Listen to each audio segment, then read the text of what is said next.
Hey guys, খুজ ব্লগলৈ আপোনালোকক স্বাগতম জনাইছোঁ। আশা কৰিছোঁ আপোনালোক সকলোৱে ভালে আছে আৰু সকলোকে গুড আফটাৰনুন। আজি মই বনাইছোঁ কচু শাক। এয়া সিজাই থৈছিলোঁ কচু শাক। এতিয়ালৈকে বনোৱা নাই, মানে সিজাই থৈছিলোঁ। আৰু এতিয়া মই ধুনীয়াকৈ বনাম, আপোনালোককো দেখাম। আপোনালোকৰ ৰেচিপিটো ট্ৰাই কৰিব। ভাল লাগিলে লাইক কমেণ্ট শ্বেয়াৰ এটা কৰি দিব। মই এতিয়া আপোনালোকক বনাই দেখাইছোঁ।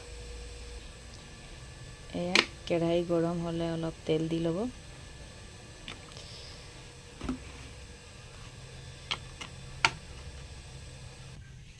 তেল গৰম হোৱাৰ পিছত দি দিব আপোনালোকে এটা তেজপাত, তাৰপিছত দি দিব পিঁয়াজ, এটা গোটা পিঁয়াজ দি দিব মিডিয়াম সাইজৰ।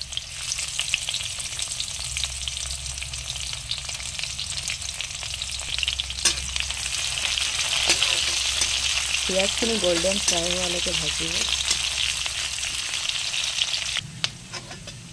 এয়া পিঁয়াজটো গোল্ডেন ফ্ৰাই হৈ গ'ল। এতিয়া মই ইয়াত দিম বিলাহী। এয়া বিলাহী দি দিছোঁ। আপোনালোকে বিলাহীৰ পৰিমাণটো কম বেছ কৰি ল'ব পাৰে।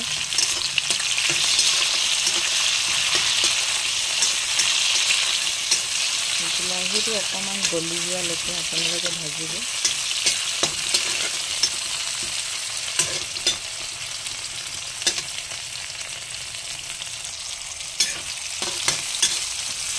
বিলাহীবোৰ অকণমান গলিছে।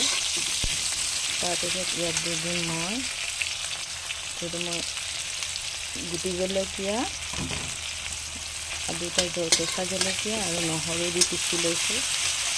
গুটি জলকীয়া দিলেহে কচু শাকৰ টেষ্টটো বাঢ়ে আৰু ভাল লাগে খাবলৈ। মই অকণমান বেছি পৰিমাণে গুটি জলকীয়া দিছোঁ, জলকীয়াটো কম দিছোঁ। গুটি জলকীয়া পেটৰ কাৰণে ভাল, সেইকাৰণে গুটি জলকীয়া দি খাব লাগে।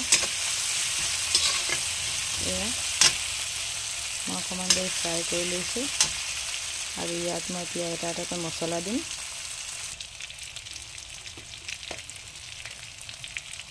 হালধি,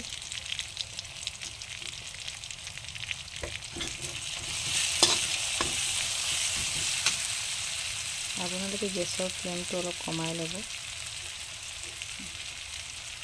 মিডিয়ামত থ'ব, যাতে বিলাহীটো অকণমান গলে। আছে ৰেড চিলি মছলা অপশ্যনেলে থাকে, আপোনালোকে নিজৰ ইচ্ছামতে দিব পাৰে। কচু শাকত বহুত ভিটামিন থাকে